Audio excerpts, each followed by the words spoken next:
siglo XVII nos señalaba lo que ya habíamos visto con anticipación, que muchas veces ahí donde esperan encontrar el mantenimiento, los recursos, el sostén familiar, se encuentran muchas enfermedades e inclusive la muerte, ¿no? Habíamos visto que hay factores que están actuando sobre la salud de un individuo, del trabajador, y dentro de ellos están las condiciones de trabajo, ¿no? Condiciones de trabajo que tiene que ver con las características del local, la naturaleza, intensidad, concentración, los procedimientos, métodos de trabajo y también la organización y ordenamiento de las labores. Y habíamos visto pues que el peligro es una situación o característica intrínseca de algo que puede ocasionar daño y que nos puede llevar a un riesgo, como la probabilidad de que el peligro se materialice y produzca daños en personas, equipo y ambiente. Esto es lo que dice el glosario de términos del reglamento de la ley. Para salud, el factor de riesgo ocupacional, que es lo mismo que peligro para nosotros, agentes de naturaleza física, química, biológica, resultantes de la interacción entre el trabajador y su ambiente laboral, por ejemplo, la parte psicológica y ergonómica, que pueden causar daño a la salud y que son también el origen de los riesgos ocupacionales, la probabilidad de daño a la salud por la exposición a factores de riesgo ocupacionales, ¿no? Dijimos que el accidente era un suceso repentino por causa u ocasión del trabajo que produce una lesión orgánica, perturbación funcional, invalidez o muerte, ¿no? Que puede ser leve. Es un accidente leve cuando el trabajador retorna al día siguiente a su puesto de trabajo, es decir, cuando no hay reposo. Si no hay reposo, o sea, si no hay SIT, es un accidente leve. No hay, el descanso es breve, retorna máximo el día siguiente. Pero si ya tiene reposo, si tiene SIT, ya no es leve, entra al grado de incapacitante. Con tener un día de reposo, el accidente de trabajo es incapacitante, ¿no? Da lugar a descanso, ausencia justificada y tratamiento. Este accidente de trabajo incapacitante puede ser total, temporal, cuando no puede usar el organismo hasta su recuperación. Puede ser parcial, permanente, hay pérdida parcial de la función, del miembro, de órgano, ¿no? Y total, permanente, pérdida funcional total de un miembro o de un órgano. Ese es el incapacitante. Y por último, puede ser mortal. Entonces, los accidentes de trabajo pueden ser leves, incapacitantes o mortales. Si son incapacitantes, total, temporal, parcial, permanente o total, permanente. ¿Bien? La enfermedad profesional u ocupacional, según el reglamento de la ley, contraída por la exposición a factores de riesgo relacionados al trabajo, pero nosotros somos más específicos en la resolución ministerial 312, enfermedad relacionada al trabajo y enfermedad profesional, que es la de carácter legal, donde hay relación causa-efecto, y las causas, dijimos, grupo 1, grupo 2 y grupo 3. Grupo 1 es la enfermedad legal, profesional legal, hay causa-efecto. Grupo 2, el trabajo contribuye. Y en el grupo 3, el trabajo desencadena, ¿no? Una enfermedad. Bien. Dijimos que hay condiciones de trabajo y ahí están las características de locales, procedimientos, naturaleza, organización y están involucrados nuestros trabajadores. Pero cuando esas condiciones de trabajo son alteradas o no son controladas, se transforman en factores de riesgo o peligros que pueden actuar sobre la salud de nuestros trabajadores, ¿no? Y transformarlos pues en trabajadores con algún tipo de daño, enfermedad o accidente. Condición, factor de riesgo, riesgo, efecto. En este caso un accidente de trabajo, ¿no? También tenemos factores de riesgo que nos puede dar efectos. Ahí está la figura de cuando estamos botando la burbujita, ¿no? ¿Ven? En el Perú, la resolución ministerial 480 del año 2008 aprobó esta norma técnica, la 068, la lista de enfermedades profesionales. Entonces, en esta resolución ministerial se encuentran 478 diagnósticos, ¿no? Donde hay 6 grupos de enfermedades. Esta norma fue dada específicamente para identificar evaluar y calificar la invalidez en trabajadores asegurados, solo para asegurados, lógicamente, porque los asegurados son los que tienen pues esa calificación de enfermedad profesional cuando se presenta. En esta lista están las enfermedades en las cuales hay relación causa-efecto, ¿no? Y tiene que estar en función de la actividad económica donde labora el trabajador. Bueno, no puede ser que sea un trabajador que me diga que tiene neumoconiosis, ¿no? Donde están acá, respiratoria, neumoconiosis, y sin embargo trabaja, digamos, en un puesto donde no existe para nada neumoconiosis por sílice, silicosis, y no puede ser que esté laborando en un trabajo donde no hay exposición a sílice, pues, ¿no? Pues tiene que haber entonces relación causa-efecto en relación con la actividad económica donde se están desempeñando, ¿no? Veamos ejemplos. El primer grupo son las enfermedades causadas por exposición a agentes químicos.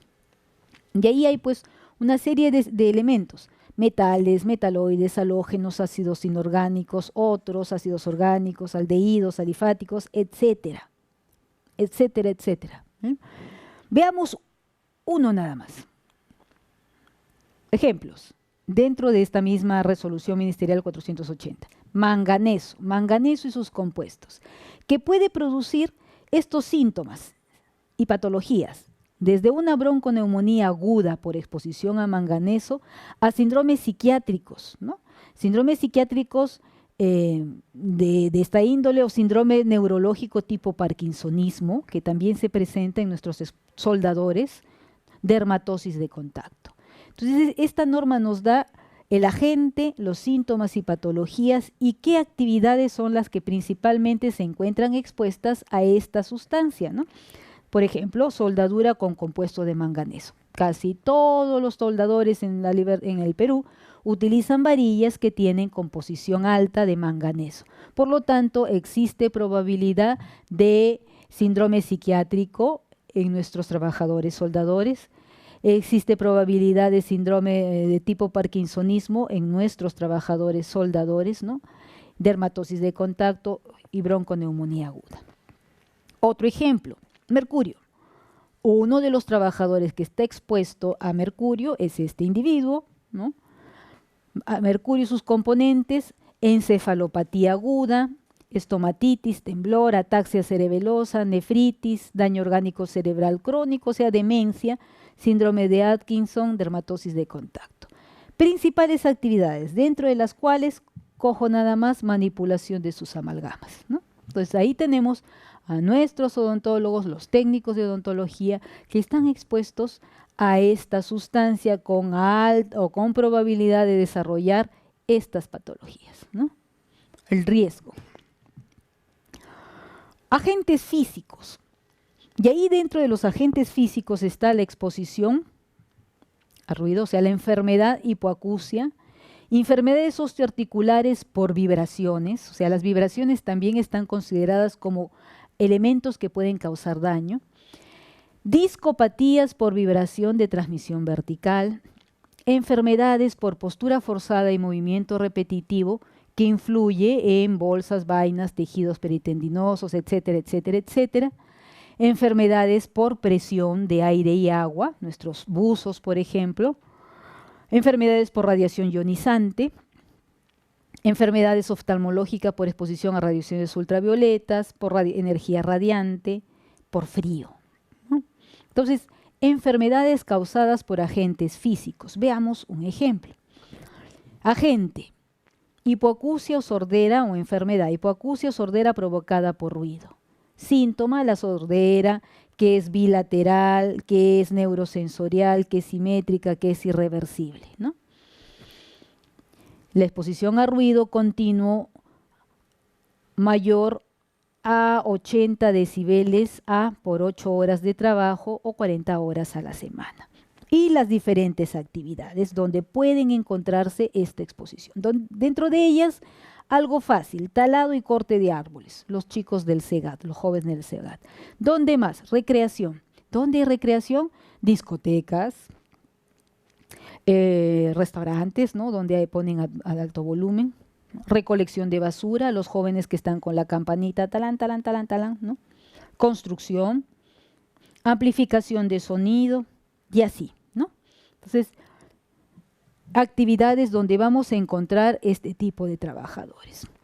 Enfermedades por exposición a agentes físicos, vibración mecánica. Cuando el trabajador se expone a vibraciones transmitidas a través de la mano, mano-brazo, por máquinas u objetos que vibran con una frecuencia de 25 a 250 Hz, es decir, vibración de alta frecuencia, donde usan pues martillo, punzón, taladro, esmuerola, bueno, etcétera, inclusive remachadoras y pistolas de sellado, inclusive golpear la mano. ¿Cuándo golpeamos con la mano?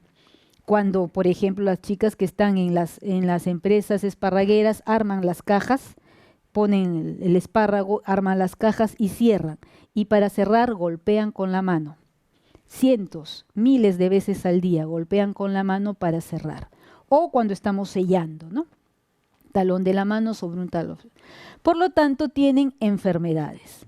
Afectación vascular, como el Raynaud, ¿no? Afectación osteoarticular, la necrosis del semilunar, el Kienbock, ¿no? Entonces, el Raynaud, el síndrome de dedo blanco, o el Kienbock, que es la necrosis del semilunar, y otras necrosis, ¿no? Que solamente las podemos ver con radiografía. Y esto, bueno, cuando ya la situación está avanzada, ¿no? Pero también está la vibración de cuerpo entero. La vibración de cuerpo entero que produce discopatía dorsolumbar en trabajos donde hay exposición a vibración de baja frecuencia. Conductores de vehículos. Todos los choferes tienen exposición a vibración, ¿no? Sobre todo tractores, carretillas, autobuses, vehículo todoterreno. Discopatía, riesgo. La probabilidad de discopatía de columna dorsolumbar por la exposición a vibración de transmisión vertical que supera o de baja frecuencia en todo caso, o de muy baja frecuencia. Agentes físicos, posturas forzadas y movimiento repetitivo, que miren los problemas, ¿no? Bursitis, higromas, etcétera, ¿no? Principales actividades, sobre todo de rodillas, en minas, zapateros, sastres, carpinteros y otros. Postura forzada y movimiento repetitivo, ¿no? Postura forzada y movimiento repetitivo, miren el codo a la altura del hombro, por lo tanto va a tener hombro doloroso, ¿no? Los trabajos que requieren flexo, extensión o supino, pronación de brazo, ¿no? De antebrazo. La epicondilitis, la epitrocleitis, ¿no? Mecánicos, carniceros, pescadores, nuestros mozos. Y las comunes, ¿no? Miren ustedes el dedo en gatillo, que es frecuente, ¿no? Por el roce, el compromiso de esta zona con zonas duras, ¿no? La tenosinovitis de Kervain, el dedo en resorte, y así. También por exposición. Por agentes físicos, los síndromes de canal epitrócleo-olecraneano, síndrome de túnel del carpo, síndrome del canal de Guyon, también enfermedades por agentes físicos. Nervio popliteo, parálisis del serrato mayor, del radial. Problemas de arrancamiento de menisco por compresión. Luego vienen los provocadas por trabajo bajo presión de aire y agua. Radiaciones ionizantes, ¿no? Los que trabajan en rayos X, con todos los problemas de salud. Nosotros pensamos nada más en los radiólogos y los técnicos y tecnólogos, no hay otros trabajadores que también están expuestos a radiaciones ionizantes. Las lesiones por radiaciones no ionizantes, como la radiación ultravioleta, nuestros soldadores, nuestros vidrieros, cataratas también, pie de trinchera, enfermedad de Raynaud por exposición a frío, ¿no? Los que trabajan en fábricas de hielo, nuestros pescadores o de las bodegas frigoríficas que hay gente. Radiaciones ionizantes, bueno, esto ya lo hemos visto. Enfermedades causadas por exposición a agentes biológicos, los comunes, los que conocemos, ¿no? Virus, bacterias, pero miren, también está la sarna, la escabiosis, ¿no? También está la rabia. Bueno, el paludismo, eso sí lo conocemos como enfermedad profesional, leishmania, fiebre amarilla, peste. Tenemos peste. Recuerden que murió un estudiante de medicina por peste el año 2010 y un residente de medicina tuvo neumonía por, ¿no? No, por peste, ¿no? Se recuperó, menos mal.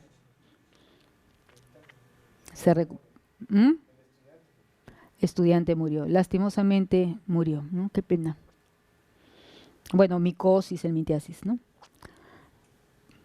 Entonces el agente, los problemas de salud y las principales actividades, que somos los que nosotros que nos exponemos, ¿no? La tuberculosis, que es frecuente, ustedes no saben cómo los médicos, enfermeras, técnicos, profesionales de salud del Ministerio, del Seguro Social, se atienden en el Ministerio de Salud para que no se sepa que están con tuberculosis, ¿no? No quiere que sepan en su establecimiento. Sin embargo, están con problemas de salud. ¿Por qué? ¿Han visto la foto? Solamente en sala de operaciones, ¿cuántos anestesistas tendrán problemas respiratorios de tuberculosis? ¿Por qué? No saben con quién están trabajando, ¿no? De repente les están tosiendo en la cara. Igual los odontólogos, ¿no? Bien. Enfermedades causadas por inhalación de sustancias o agentes no comprendidas en otros apartados. Por ejemplo, en este caso, el sílice, la silicosis, el carbón, el amianto y otros polvos, ¿no? Pero existen también aquellas sustancias de alto peso molecular que están produciendo los trastornos alérgicos o reactivos como la rinoconjuntivitis, el asma, alveolitis alérgica extrínseca, ¿no? Los de bajo peso molecular que también pueden producir asma, fiebre de los metales. Enfermedades causadas por agente, un ejemplo, el polvo de sílice libre, las principales actividades, la silicosis. Y aquí tenemos trabajos con chorro de arena y esmeril, limpian el metal con chorro de arena. Tenemos industria cerámica, ¿no? Industria de papel.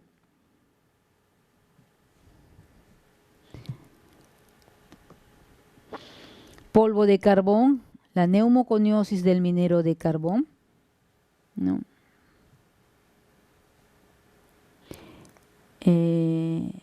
Tenemos también el polvo de amianto o el asbesto y tenemos una gran cantidad de lugares donde se arreglan frenos y embragues, por lo tanto ahí tenemos expuestos a amianto, ¿no? Asbesto. Enfermedades de la piel causadas por sustancias o agentes no comprendidos en otros apartados, ¿no? Las sustancias de bajo peso molecular que pueden, miren, formaldehído, resinas, de acrilatos, ¿no? Adhesivos acrilatos, perfumes, catalizadores, conservantes, disolventes, bajo peso molecular. Metacrilato, un elemento que se utiliza en los odontólogos para hacer las planchitas. Metacrilato, una sustancia que utilizan los traumatólogos para sus prótesis, para pegar, para colocar ahí, ¿no? Pues una serie de sustancias que pueden llevar pues a lesiones de piel, ¿no? La peluquería, por ejemplo. ¿Cuántas peluqueras tienen problemas de tipo asma o dermatitis, ¿no? Trabajos odontológicos, trabajos en fotocopiadoras, en fin.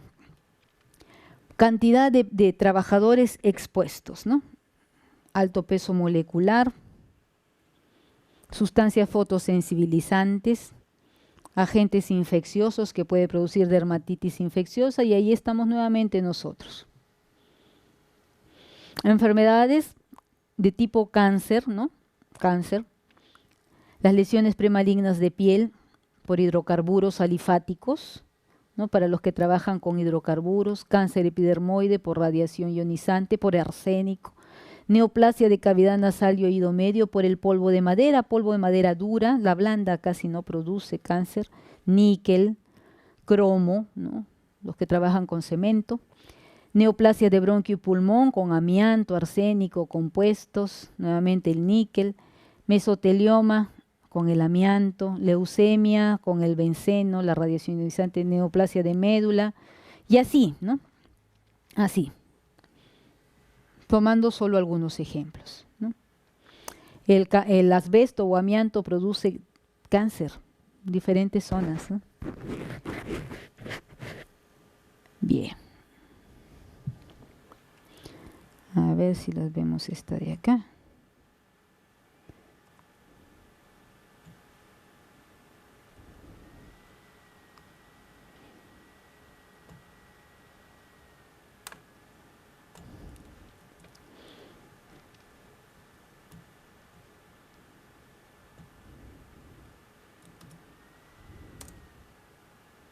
Oh. ¿No les ha dicho cuál es el Wi-Fi? ¿Qué dice? ¿Cuál es? La clave. Esa no es el. ¿Cuál es? Quiere cancelar, esa no es la red. Ya es el de abajo. ¿Cuál? Este. Sí, está bien, ese es. Ajá. ¿Y la clave? A mayúscula, Ujú. 7, 7. todo con mayúscula, Ujú. A, 7, C, B, ¿B de labial? sí, Ujú. 7, 33, 6A, 1, B de labial, 9E. Vamos a ver.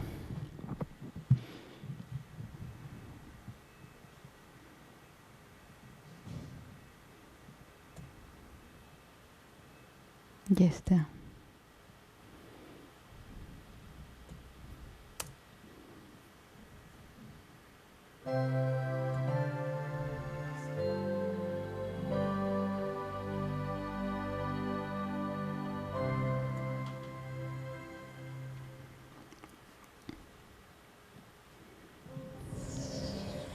Junta de Andalucía.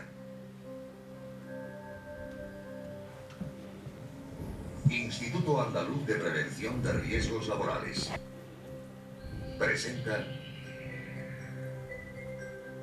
El trabajo es una actividad positiva y socialmente necesaria, que suelen promover las empresas, generando riqueza y creando empleo.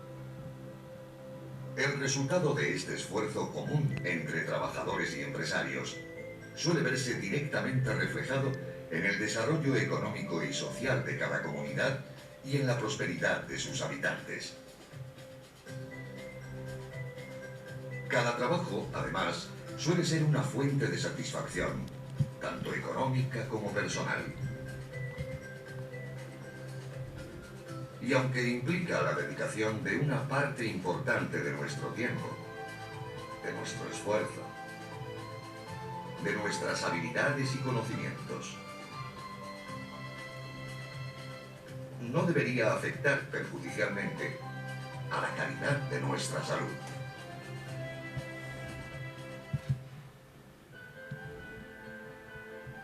En una empresa de serigrafía textil trabaja Mercedes, de 46 años.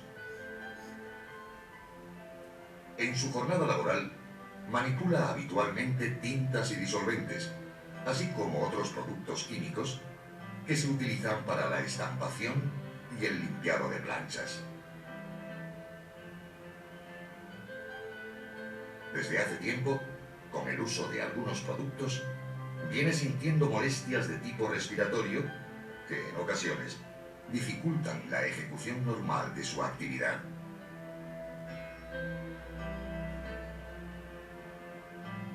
Antonio, 35 años. Trabaja en un taller del automóvil especializado en la fabricación y reparación de tubos de escape, por lo que suele estar expuesto a niveles continuos de ruido, en ocasiones superiores a 80 decibelios. Aunque él quiere quitarle importancia, sus compañeros han comenzado a notar que está perdiendo capacidad auditiva, ya que en muchas ocasiones no atiende cuando se le llama, lo que está generando pequeños inconvenientes y molestias. Rocío, 21 años, es cajera de un supermercado desde los 18 y va camino de batir un récord, ya que hay muchas jornadas en las que llega a pasar por caja más de 6.000 artículos. Quizás por eso, cada vez son más frecuentes las molestias en hombro y espalda, que viene sintiendo durante su trabajo.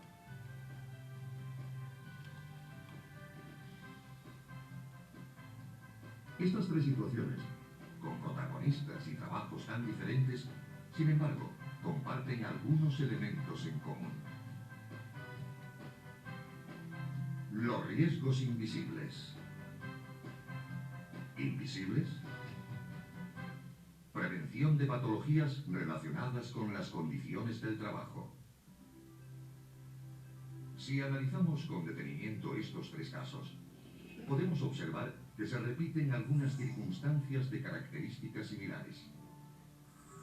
1. En todos se realiza una actividad laboral concreta. 2. En los tres se presentan patologías cuyo origen parece derivarse de las condiciones en que vienen realizando su trabajo. 3. En cada situación puede detectarse una causa o agente con la que cada patología pudiera estar relacionada.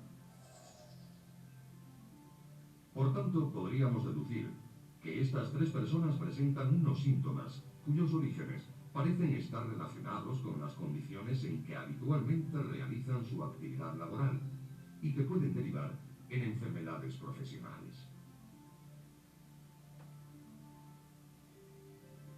Desde un punto de vista preventivo, una enfermedad profesional puede entenderse como una patología derivada de la exposición crónica a agentes físicos,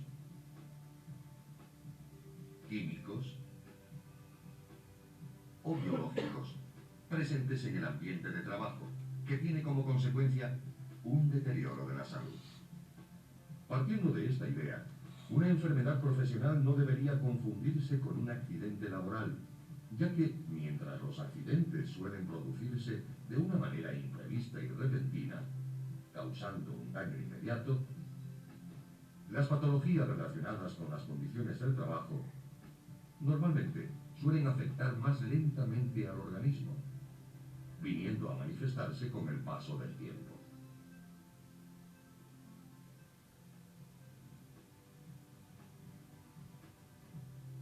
Casi todas las actividades pueden llevar aparejados algunos factores que por sí mismos podrían calificarse como riesgos para la salud. Si se trabaja en la fabricación de pan, en mayor o menor medida, se estará expuesto a restos de levaduras o al polvo de la harina. En una ocupación administrativa, es muy probable que se produzcan con frecuencia tareas o movimientos repetitivos en los trabajos frente al ordenador. Si se realizan labores agrarias, se estará habitualmente expuesto a radiaciones solares. Y así, podríamos seguir con todas y cada una de las actividades laborales. Ahora bien, estos riesgos, en muchas ocasiones inherentes a la propia naturaleza de la actividad, por el mero hecho de ser potencialmente perjudiciales, no deben ser considerados como generadores de enfermedad, ya que, si se adoptan a tiempo las medidas de prevención y protección adecuadas, de manera que se evite o se controle la exposición a los mismos, verán reducida su peligrosidad y su potencial incidencia en la aparición de futuras patologías para la salud. Para conseguir este objetivo, resulta indispensable que tanto empresarios, empresarias, trabajadores y trabajadoras mantengan una actitud receptiva hacia la prevención que permita la puesta en práctica de una serie de medidas eficaces, como son la identificación, evaluación y control de los riesgos y factores ambientales que concurren en cada trabajo.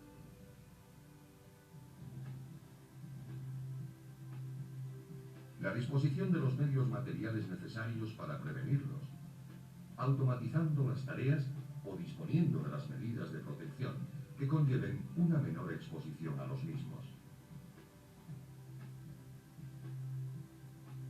La formación adecuada para poner en práctica nuevos hábitos preventivos. y las actuaciones periódicas y protocolizadas del Servicio de Vigilancia de la Salud.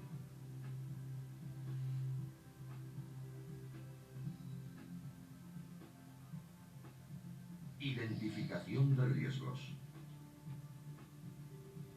Para proceder a la identificación de estos riesgos, es preciso conocer cuáles son los tipos de agentes a los que se puede estar expuesto en los distintos entornos laborales y que, atendiendo a su naturaleza, se catalogan como agentes físicos, agentes químicos y agentes biológicos. Agentes físicos. Bajo esta denominación se agrupan los agentes de diversa naturaleza física que pueden ser perjudiciales en función de su intensidad y del tiempo de exposición a los mismos. Entre los agentes físicos resultan especialmente significativos todos aquellos de tipo ergonómico, que pueden dar origen a trastornos musculoesqueléticos, que son, con diferencia, las patologías que en mayor número de casos se presentan, ya que pueden darse en todas las tareas y sectores productivos.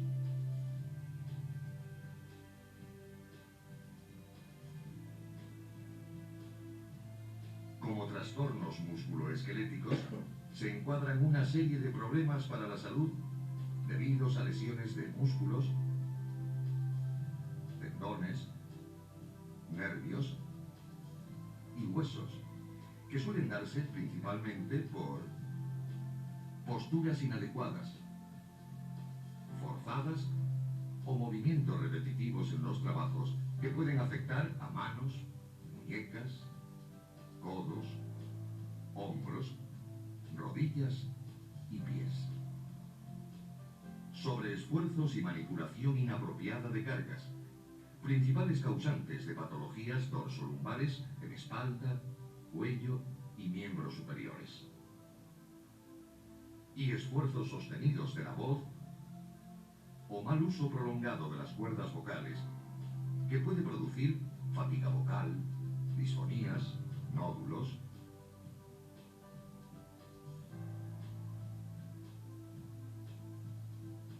Medidas de prevención. Las medidas de prevención que se deben adoptar se fundamentan en propiciar sistemas de trabajo ergonómicos, disponiendo para ello de los medios materiales, automatizando o mecanizando todos aquellos procesos que impliquen la manipulación, levantamiento o traslado de cargas, facilitando las pausas necesarias para moderar la fatiga muscular y favoreciendo, siempre que sea posible, el trabajo en equipo, con objeto de compartir rotaciones dentro de la misma jornada y reducir el impacto de las tareas repetitivas, y ofreciendo la formación necesaria para mejorar la higiene postural en el trabajo, y en su caso, la correcta adecuación en el uso de la voz mediante el aprendizaje de técnica vocal. Otros agentes físicos son el ruido, producido por muy diversas fuentes y que puede ser causa de hipoacusias o sorderas de diferentes grados. Las vibraciones, por la exposición continuada a trabajos con máquinas que las generan y que pueden ser origen, entre otros, de trastornos en la columna y circulatorios. Los cambios térmicos. Los cambios térmicos originados en trabajos de proximidad con fuentes de calor a muy alta temperatura, como los hornos de siderurgia, o bien con tareas que exijan temperaturas muy bajas, como el caso de las cámaras frigoríficas.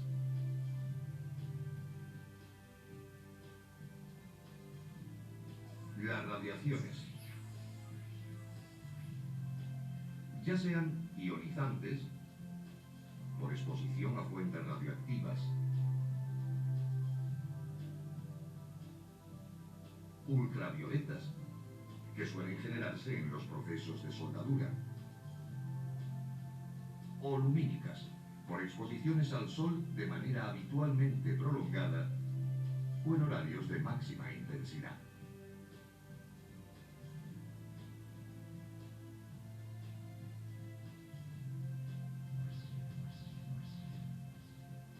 Agentes químicos. En este grupo se incluyen todos los elementos o compuestos químicos, ya sean puros, mezclados o derivados, así como sus residuos, si han sido por causa de una actividad laboral. Los agentes químicos pueden ser nocivos, tóxicos o muy tóxicos. Y en ocasiones llegan a ser cancerígenos o presentarse como mutágenos, lo que puede dar origen a patologías hereditarias. El riesgo de exposición a los agentes químicos suele darse en todas las actividades relacionadas con la transformación de metales y sus compuestos.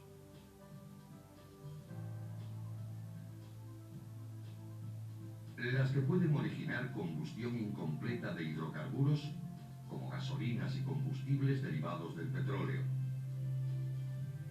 o con tareas que exijan la combustión de basuras, carbón u otras sustancias orgánicas que desprendan partículas que pudieran ser nocivas.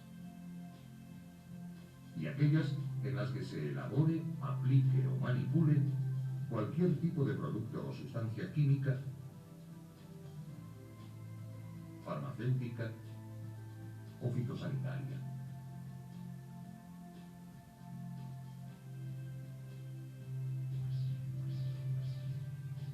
Agentes biológicos. En este grupo se relacionan los elementos orgánicos como microorganismos, virus, bacterias, hongos, parásitos o polen, entre otros, que pueden estar presentes en determinados ambientes laborales y son capaces de producir infecciones, reacciones alérgicas o intoxicaciones.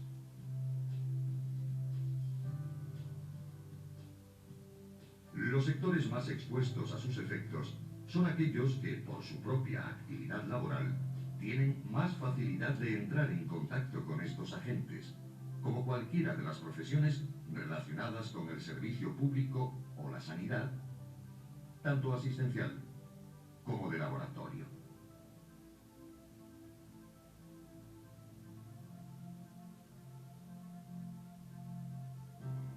Aquellos trabajos vinculados con el trato de animales, sus carnes, restos y despojos.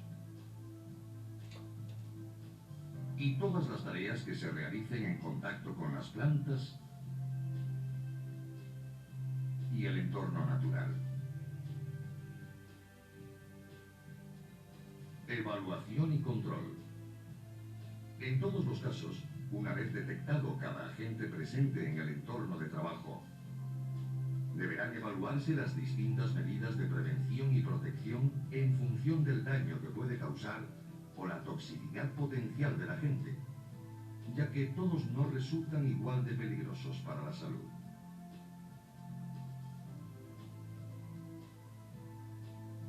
El grado de concentración, cantidad o intensidad con que se presenta.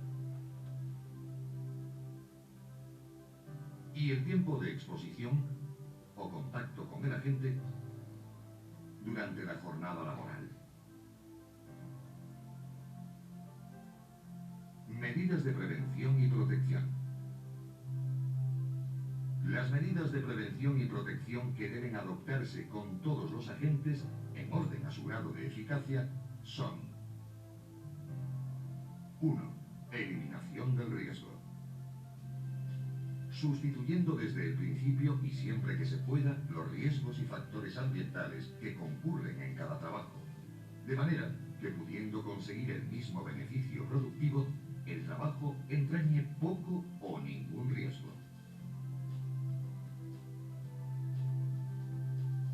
2. Minimizar su exposición o contacto. Cuando no sea posible sustituir o eliminar el agente, debe plantearse una reestructuración del proceso, automatizándolo o disponiendo de medidas de protección que conlleve una menor exposición. 3. Aislar el agente y uso de medidas de protección colectiva.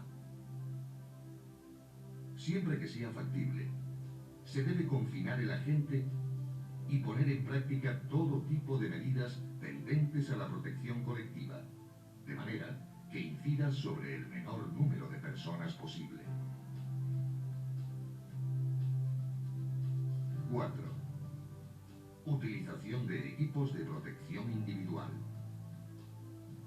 Además de las medidas de protección colectiva, se potenciará el uso de los equipos de protección individual, adecuados para cada tarea.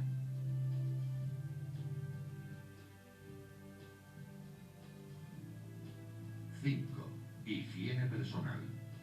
Como complemento a estas medidas, debe recomendarse la higiene personal, dotando el lugar de trabajo de las instalaciones adecuadas para que pueda llevarse a cabo.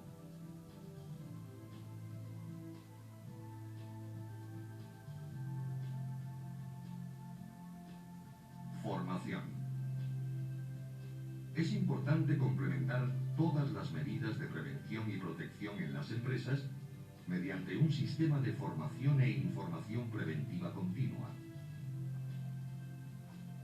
De manera que los trabajadores y trabajadoras puedan estar siempre al corriente de los procedimientos utilizados y los cambios en sus condiciones de trabajo.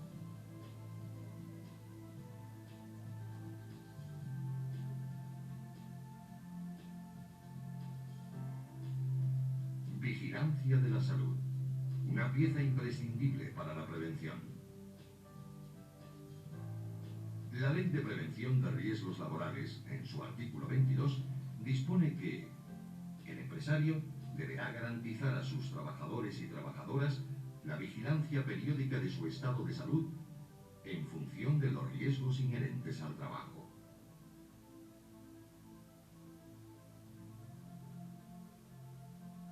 En base a esta obligación, el Servicio de Vigilancia de la Salud se constituye en una actividad técnico-preventiva muy eficaz para identificar y poner de manifiesto problemas incipientes y patologías relacionadas con las condiciones de trabajo.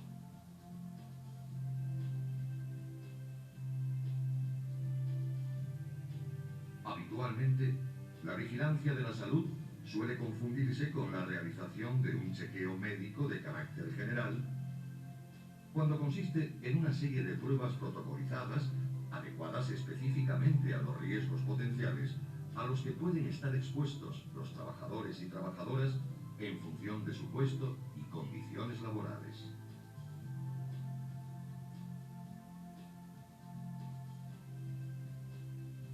Esta actividad preventiva pone en relación al técnico higienista con el personal médico, que en función del informe sobre las condiciones de trabajo, selecciona las pruebas clínicas que realmente puedan suministrar una información relevante y que no tienen por qué ser iguales para todas las personas.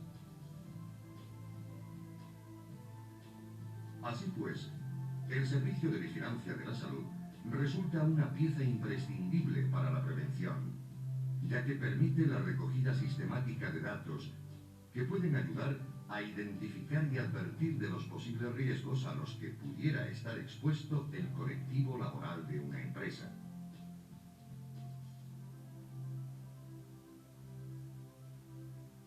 Sin que por ello deba proporcionar en ningún caso información que vulnere el derecho a la confidencialidad de los datos obtenidos.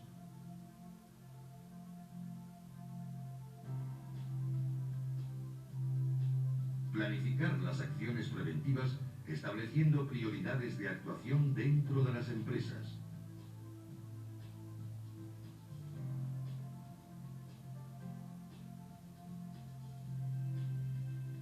Y evaluar la eficacia de las medidas preventivas que se hayan puesto en práctica, sugiriendo nuevas actuaciones si fueran necesarias.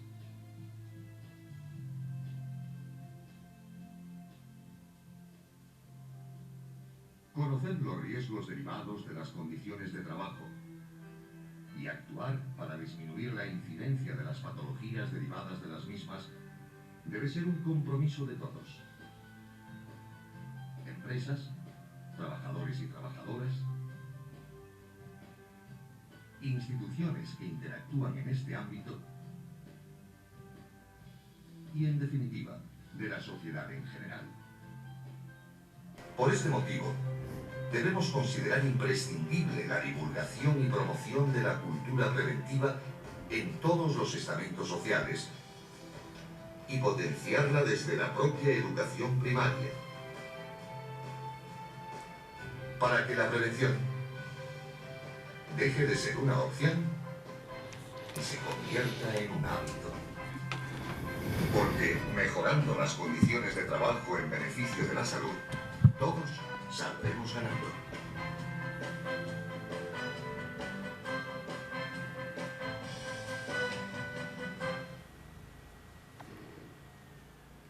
Muy interesante su vídeo, ¿no? El vídeo que tienen ellos. Muy interesante. Bien. Y por último vamos a revisar auditoría interna de seguridad y salud en el trabajo.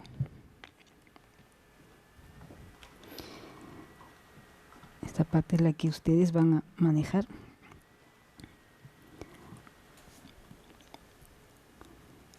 Cuando queremos investigar o evaluar el sistema de gestión, ya sea de calidad, de medio ambiente, de seguridad y salud, utilizamos las auditorías internas, ¿no? Y bueno, ya han hablado de auditoría en las clases que han tenido como proceso sistemático, que es uno de los elementos, independiente, que es otro elemento, documentado, que permite tener evidencia de la auditoría para evaluar de manera objetiva con el fin de determinar el grado que se cumplen los criterios de auditoría, ¿no? Entonces, sistemático, independiente y documentado, que permite obtener evidencias para evaluar el criterio de cumplimiento, ¿no? En función de quién se audita, qué se audita, cuándo se audita, el alcance de la auditoría. Bueno, hay diferentes tipos de auditoría, interna, externa, al proveedor, al planificada, de certificación reglamentaria. Pero vamos a hablar de las auditorías internas, que se les conoce como auditoría de primera parte, ¿no? Y realiza la propia organización o en su nombre. En seguridad y salud se señala en la norma de que debe haber una auditoría y esta debe ser externa. Auditores médicos en seguridad y salud hay pocos, ¿no? Hay pocos. Bien, la auditoría interna puede formar la base para una autodeclaración de conformidad de una organización. Para las auditorías internas de seguridad y salud debe realizarse a ciertos plazos, ¿no? ¿Qué vamos a buscar? Determinar si el sistema de gestión de seguridad y salud en el trabajo está conforme con las disposiciones planificadas, lo que hemos planificado para la gestión, incluido los requisitos de la OSAS 18001, que es la norma, bueno, va a salir la ISO 45001, que va a reemplazar a esta norma OSA, pero todavía no la tenemos aplicando, ¿no? Determinar si el sistema de gestión ha sido implementado y se mantiene con propiedad, si es eficaz para cumplir la política, el compromiso del empleador y los objetivos de la organización. También se utiliza esta auditoría interna para dar información, proporcionar información sobre los resultados de auditoría, ¿no?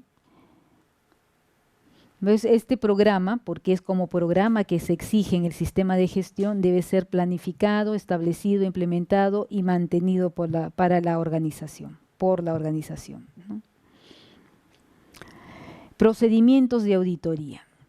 De primera instancia, recordar que hay que identificar las responsabilidades, qué competencias se tiene, qué requisitos para planificar y conducir las auditorías, para informar los resultados y mantener los registros. La determinación de los criterios qué criterios vamos a utilizar, cuál es el alcance, qué frecuencia y qué métodos se van a aplicar. La selección de los auditores y la realización de las auditorías deben asegurar pues la objetividad e imparcialidad del proceso. Las auditorías del sistema de gestión de seguridad y salud en el trabajo tienen en general varios principios que deben ayudar a hacerla, ¿no? Deben ayudar como una herramienta eficaz y fiable en el apoyo de la política y en el apoyo también del desarrollo del sistema de gestión. Y los principios son integridad en la auditoría, en los auditores, presentación imparcial, cuidado profesional, confidencialidad, independencia y el enfoque basado en la evidencia. Son los principios de la auditoría interna. Como concepto general, la auditoría no es una inspección, ¿no? Analiza el funcionamiento del sistema, los puntos fuertes, los puntos débiles. No se busca si falla o si acierta en un determinado momento, ¿no? Sino el acierto y fallos en el funcionamiento del sistema a lo largo de un periodo largo, ¿no? Un periodo. Es sistemática, es decir, hay un análisis minucioso, ordenado y planificado por parte de los auditores, de tal manera que es fiable, pues, ¿no? La fiabilidad es elevada por esa característica. La metodología que utiliza el auditor es de repente lo que diferencia un auditor de otro. Es independiente porque no puede ser, pues, el que evalúa, el auditor no puede ser parte, ¿no? No podemos tener un auditor que ha ayudado o asesorado al desarrollo de un sistema de gestión. Se entiende de que para los auditores son 2 años después de haber hecho una asistencia técnica a una empresa, recién podría intentar ser auditor de esa misma empresa, ¿no? En gestión de seguridad y salud en el trabajo. Entonces es importante la independencia del auditor. Ahí vamos a analizar los resultados, evaluar la efectividad de las actuaciones preventivas. Y es objetiva pues porque se necesitan las evidencias que puedan revisarse, puedan verse, puedan evaluarse, ¿no? Avala el auditor sus conclusiones, no con respecto a apreciación subjetiva o suposición, o yo infiero, o yo creo, ¿no? Sino verificando todos los procesos, verificando documentos, verificando registros. Es periódica, ¿no? Es periódica, por lo general anual, ¿no? No busca culpables, ¿no? Sino busca identificar las desviaciones para presentar soluciones, ¿no? O para solicitar que los responsables preparen sus medidas preventivas, sus medidas de corrección. De este modo resulta pues que la auditoría va a apoyar al sistema de gestión, ¿no? Porque nos permite verificar si se han alcanzado los objetivos y verificar por qué no se alcanzaron ellos, ¿no? Si las normas se cumplen en la empresa, si son adecuadas para conseguir los objetivos, las normas internas, ¿no? O qué podemos modificar, ¿no? Las evidencias de la auditoría que vamos a revisar son los registros, ¿no? Las declaraciones de hechos o las informaciones pertinentes. Y vamos a revisar aquí una lista. Sobre la política, ¿qué evidencias vamos a solicitar? El documento que ya hemos dicho firmado por la alta dirección, que debe recoger pues la política de la organización con respecto a seguridad y salud en el trabajo, su compromiso, ¿no? Debe estar textualmente recogidos los requisitos que exige la norma. Se requiere también que la empresa o el empleador dé las evidencias de cómo ha comunicado a sus trabajadores esta política, que puede ser, pues, como hemos dicho, a través de comunicados, a través de correo electrónico, en publicación, a través de fondo de pantalla de las computadoras, pero tiene que aportar evidencia de cómo fue que se comunicó a los trabajadores, ¿no? De repente una reunión general o varias reuniones. cómo ha comunicado también la política a sus proveedores, a los contratistas, a los terceros que elaboran con la empresa, ¿no? Sobre todo los contratistas, porque ellos también tienen que comunicarse. Se debe verificar que el contenido esté de acuerdo con la realidad de la organización y que no sea copia, como muchas veces hemos encontrado copias de políticas en otras, ¿no? Y que está definido un sistema para ponerla a disposición pública, es decir, de repente está en la página web, de repente se ha publicado en algún lugar, porque la norma señala que tiene que estar a disposición del público en general. Y debe mantenerse al día, ¿no? Entonces, en el procedimiento de diseño, revisión de la política, debe haber algún acápite o un aspecto, un punto donde se menciona cada cuánto tiempo se revisa la política, quién lo revisa y cuál es el procedimiento, ¿no? Eso es con respecto a política. Ahora necesitamos la evidencia sobre objetivos, metas y programas, ¿no? Entonces, habrá que verificar la información que se tiene en cuenta para establecer los objetivos y metas. La situación es que muchas veces los empleadores ponen pues una serie de objetivos y metas que sobrepasa su capacidad, ponen de más y luego el auditor tiene que verificar o tiene que cotejar lo que él puso como objetivo y meta con los alcances, ¿no? Con lo que ha alcanzado. Y a veces la verdad es que ni siquiera llega a establecer algún tipo de alcance. De ahí que nosotros señalamos siempre, sea realista con sus objetivos y sus metas, no se ponga pues que va a disminuir un 50% cuando de repente disminuye solo en un 10% o 5%, ¿no? Existencia de un documento donde se describe cómo se hace, cómo se producen, cómo se desarrollan esos objetivos, quién los desarrolla, quién aprueba, ¿no? Necesitamos un procedimiento. Así como tenemos un procedimiento para política, necesitamos un procedimiento para objetivos y metas, ¿no? Luego el documento donde ya están los objetivos de la organización en seguridad y salud en el trabajo señalados, ¿no? Que debe estar, por supuesto, registrados en un registro documentario. ¿Y quién es el personal responsable de la mejora? Eso debe estar en el procedimiento, ¿no? Evidencia sobre recursos, funciones, responsabilidad y autoridad. Entonces hay que comprobar a través de toda la documentación del sistema de gestión quiénes son los responsables para las funciones de la gestión, en este caso de seguridad y salud en el trabajo, ¿no? Gestión ambiental, etcétera. A quién ha designado la dirección, ¿no? Para que se asegure y se mantenga los requisitos de la norma y de la información. Entonces, tenemos que verificar quiénes son los responsables, a quién determinó el empleador como responsable final, el representante que va a ser el que va a dirigir, implantar, mantener el sistema de gestión de seguridad y salud en el trabajo. Evidencias de la formación, de las competencias y de la toma de conciencia. Entonces necesitamos también, verificar cuál es el procedimiento de detección de necesidades de formación. O sea, debe haber en el programa de capacitación un ítem, un acápite donde se señale cómo se obtienen las necesidades de formación, a través de encuestas, a través de solicitudes, a través de repente algún tipo de documentación que envía Recursos Humanos o el Servicio de Seguridad.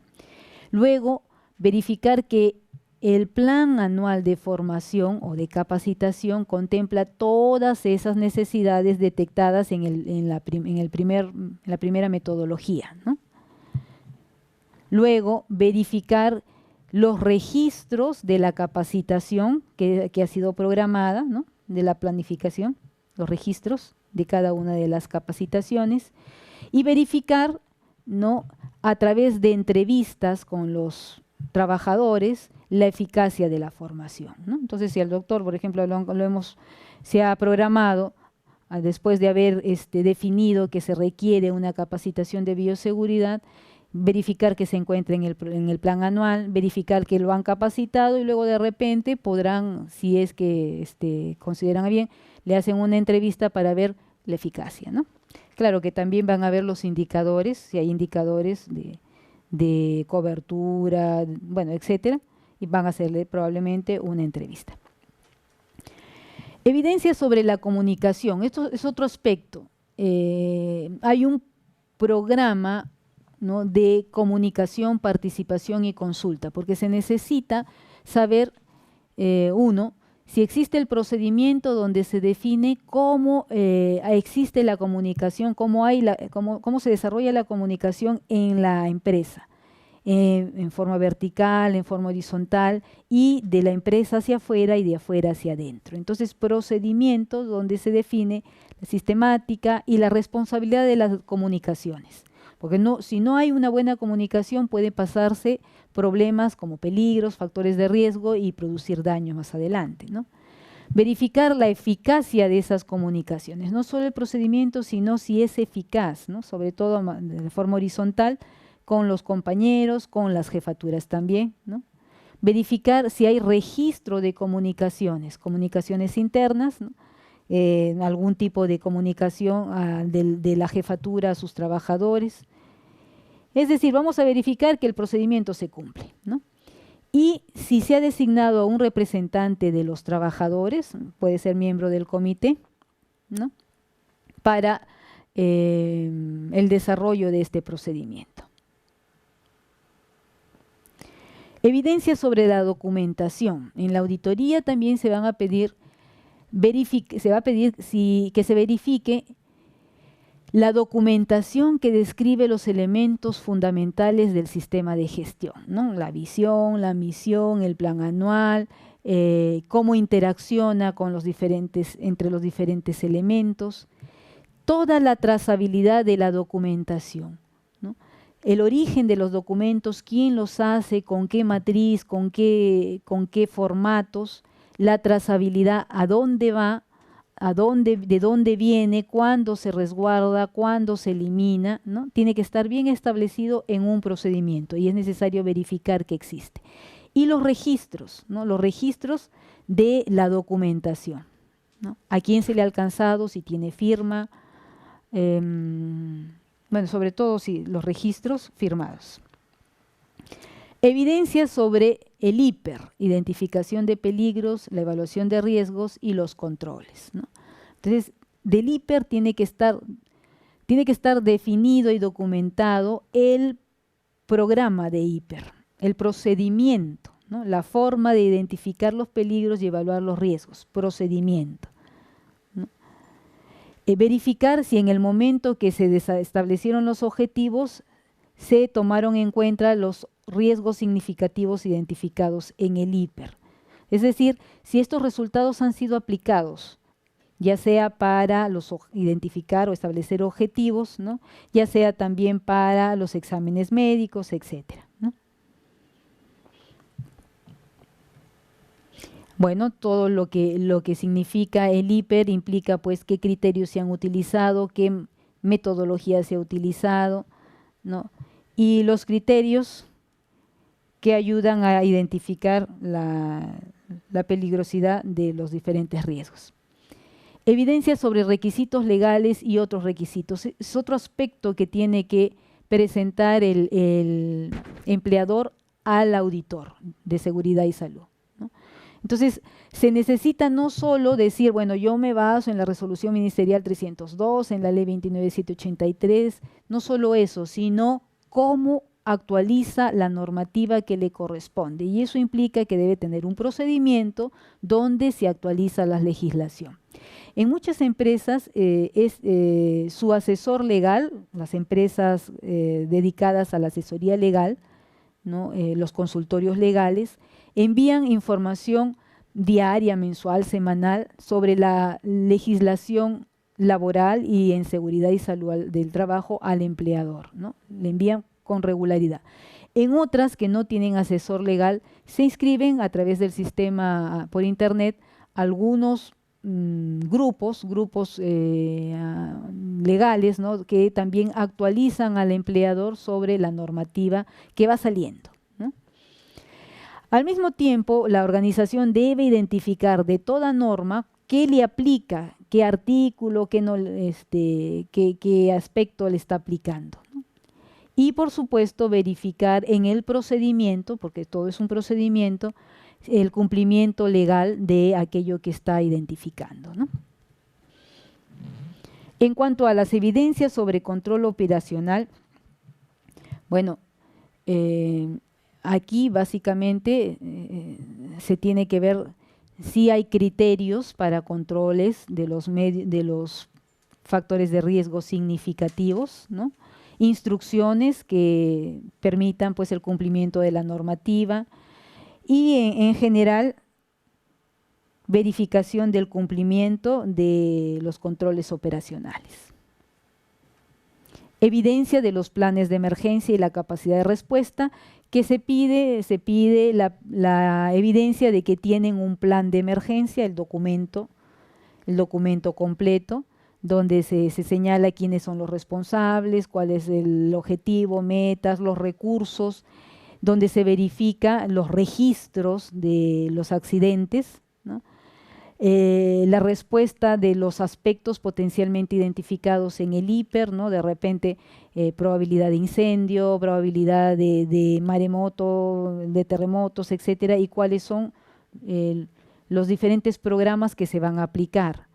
El conocimiento del plan de todos los trabajadores, ¿no? Y verificar la disponibilidad de este plan con el personal implicado.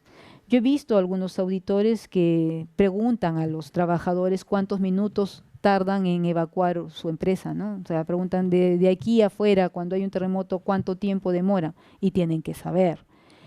Preguntan también a los trabajadores cuáles son los teléfonos de emergencia con los que podrían comunicarse, se supone que deben saber. Verifican quiénes son los miembros de las brigadas de primeros auxilios, las brigadas de contraincendio, la brigada de evacuación, no solamente la revisión del programa, ¿no?, del plan de emergencia. Y bueno, también la evidencia de que la dirección revisa toda la información para tomar en consideración en el nuevo plan anual del siguiente año, ¿no? Entonces, se identifica cuándo está programada estas reuniones, si se están respetando los periodos de revisión, si se están controlando o revisando todos los registros para tomarse en cuenta, ¿no?, en la siguiente programación.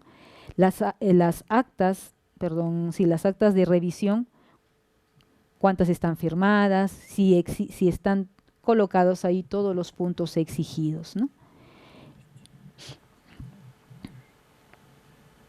Bien. Entonces, ¿qué se realiza, ¿no? De primera instancia, el auditor prepara su actividad de auditoría, revisando la documentación previa que le envían, prepara su plan de auditoría, asigna las tareas, designa un equipo auditor, les asigna las tareas, prepara los documentos de trabajo y luego se dispone a la actividad ya en planta o en empresa, ¿no? Como primera actividad, la reunión de apertura con el empleador, donde expone todo su plan de trabajo, solicita con quién va a laborar, con quién va a trabajar, fechas, horarios, etcétera. La revisión de la documentación se realiza en ese momento, las comunicaciones, funciones y responsabilidades de los guías y observadores, recopila toda la información, luego la verifica, coloca los hallazgos de auditoría, sus conclusiones y luego su reunión de cierre, ¿no? Después de la reunión de cierre, que es la reunión con el empleador, prepara su informe de auditoría, ¿no?, y distribuye a las personas a las cuales se han designado y finaliza con eso la auditoría. Bien.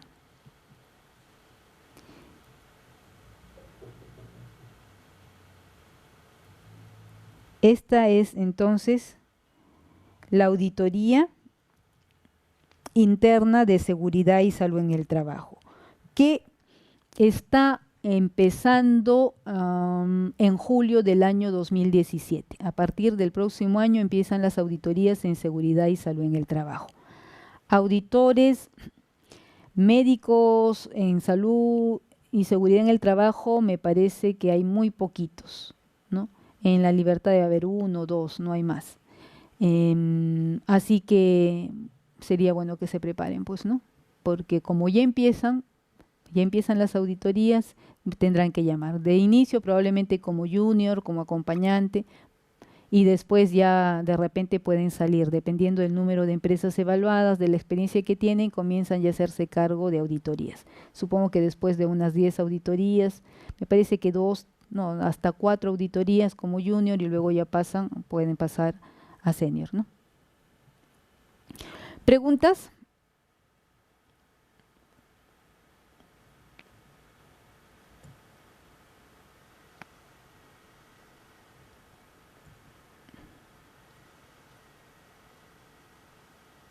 ¿Preguntas sobre este punto?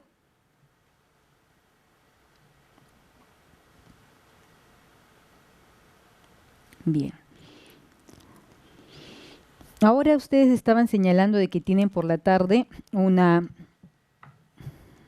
clase de auditoría de historias clínicas, ¿no? ¿Ya hicieron la parte teórica? No, empezamos con la teoría. Las historias clínicas en general. Ya. Porque existe no le he preparado, o sea, no la tengo a la mano, pero existe una técnica de auditoría de historias clínicas ocupacionales, ¿no? La vez pasada, historia clínica. La vez pasada recuerdo que en una clínica requerían la auditoría de historias ocupacionales y vinieron auditores, ¿no? O médicos capacitados en auditoría, pero no hacían auditoría de historias clínicas ocupacionales, hacían auditoría de historias en general. Y no sé si es lo mismo. Creo que no.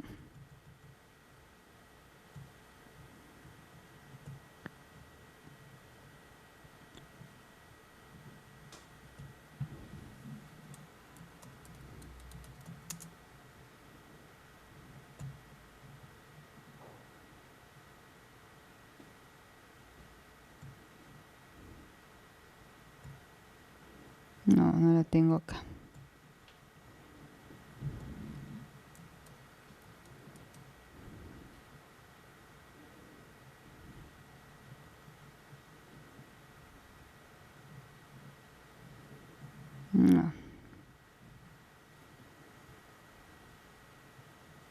No lo tengo.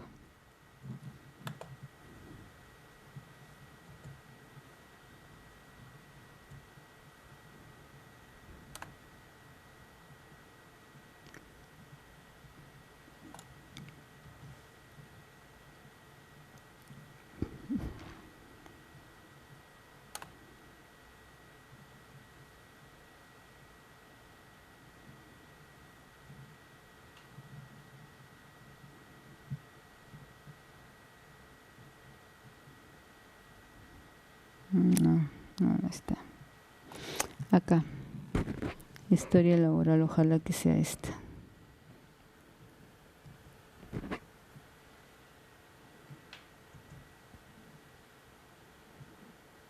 No es.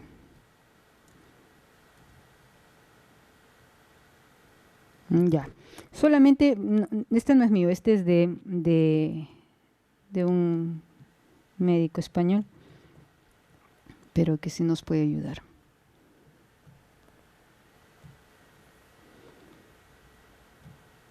Bueno, ya sabemos que la historia clínica es un documento legal, que nos sirve. No se puede.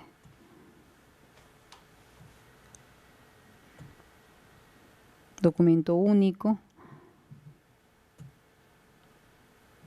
Y en la parte ocupacional requerimos una historia común, una historia que podamos trabajarla.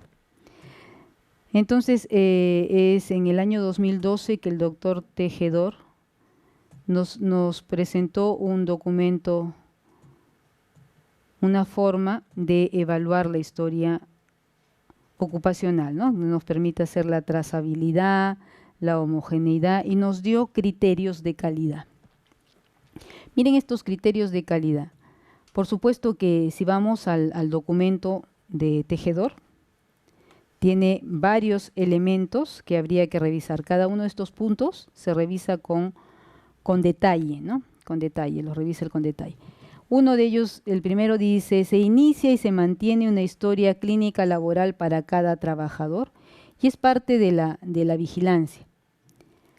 ¿Cada trabajador tiene una sola historia o tiene varias, o tiene varios registros, ¿no? Y varios criterios adicionales, no los tengo acá. Dispone de un reglamento que facilita la confección y manejo de la documentación clínica.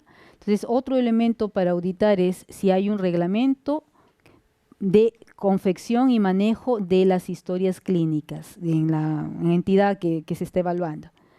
Anotaciones solo por personas autorizadas y de acuerdo a normas aprobadas, implica que solo el personal de salud puede anotar y debe haber una norma, ¿no? para hacer las anotaciones. Todas las anotaciones están fechadas, firmadas y son legibles. El manejo y acceso a los datos según criterio de seguridad, confidencialidad e integridad. Hay que agregar que se necesita pues aclarar bien esos criterios y ver si se está cumpliendo. Si se revisa de forma periódica las historias clínicas, siguiendo procedimientos, o sea, hay procedimientos para hacer la revisión, la auditoría que ustedes dicen. La historia laboral permite obtener datos mínimos del trabajador. ¿Cuáles son esos datos mínimos? Se dispone de datos de identificación del trabajador en la historia, contiene antecedentes médicos. Lo que no se encuentra con la resolución, con la historia minera. Y muchas clínicas están actuando o trabajando con historia minera en trabajadores de sector que no le corresponde y por lo tanto no tenemos estos datos.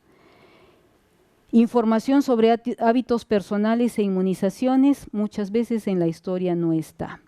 Se recoge antecedentes laborales y descripción del puesto, de repente antecedentes, pero la descripción del puesto actual no hay.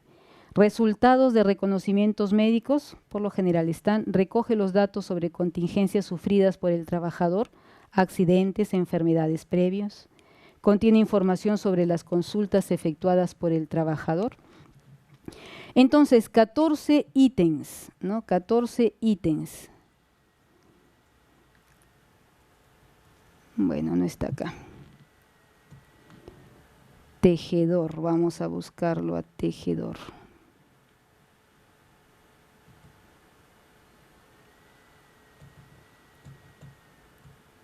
Apellidos. Lo pueden agregar Tejedor, propuesta y criterios para evaluar la calidad de historia clínica ocupacional. Ya que ustedes van a entrar a eso.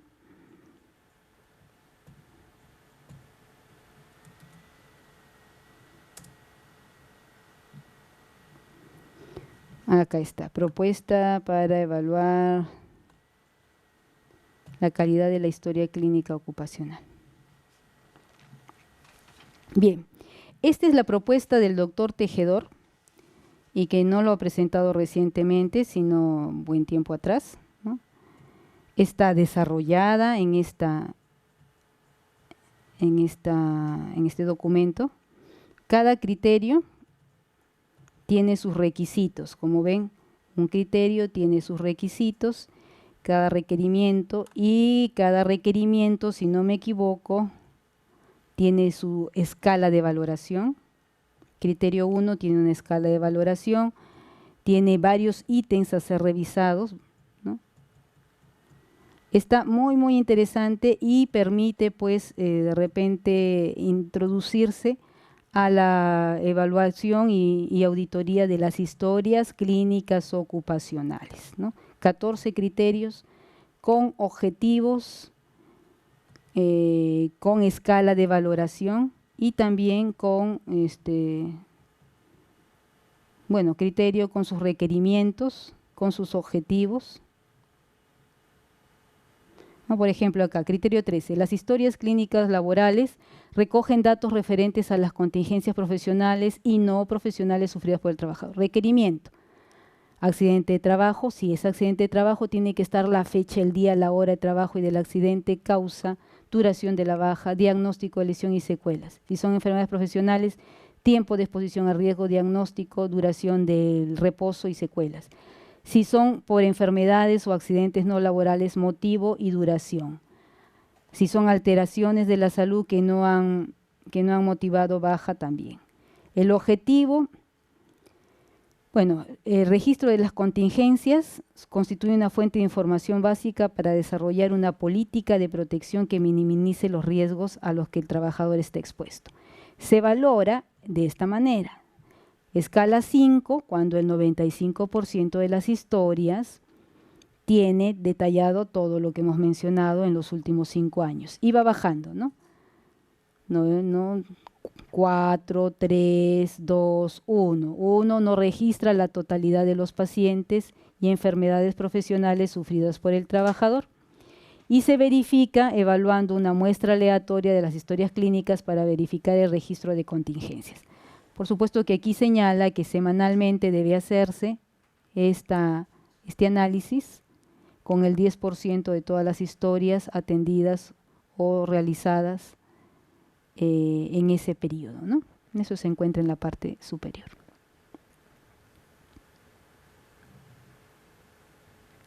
Un protocolo, qué interesante. Muy interesante. De acuerdo a eso se pone un puntaje y de acuerdo al puntaje se puede señalar si es no aceptable, si es básico el nivel alcanzado o es aceptable, ¿no? En cuestión de calidad de historias clínicas ocupacionales. Bueno, se los señalo porque para ustedes sí va a ser necesario, ya que están entrando ahora a calidad de historias clínicas, ¿no? Calidad de historias clínicas y auditoría. Nosotros aplicamos la auditoría también en historias clínicas y estamos apoyándonos con la propuesta de Tejedor, ¿no? ¿Quién hace esta auditoría? Por lo general lo hace la licenciada de enfermería, porque no tenemos médicos que estén preparados. Bien, sí copiaron, ¿no? el link, muy bien. Bien. Muy bien.